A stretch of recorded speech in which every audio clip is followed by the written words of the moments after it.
अस्माकं सह कुटुम्बानां क्षेम स्थैर्य धैर्य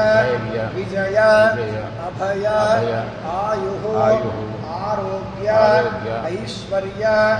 अभिवृद्धि अर्थं धर्मार्थ काममोक्ष चतुर्विध फल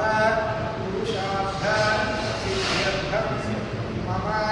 मनोभीष्ट फल सिद्ध्यर्थं इष्ट काम्यार्थ फल सिद्ध्यर्थं आयुः वर्चः यशो बलाभिवृद्ध्यर्थं मम दीर्घ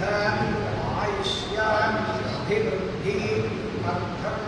परिपूर्ण आरोग्य प्राप्ति अर्थं श्री आदित्य अंबिका गणनाथ महाविष्णु सहित अमृत सोमेश्वर स्वामी परिपूर्ण अनुग्रह कटाक्ष प्रसाद सिद्ध्यर्थं हिंदुवासर प्रयुक्त सायं प्रदोषकाल समये यथाशक्ति एकवादने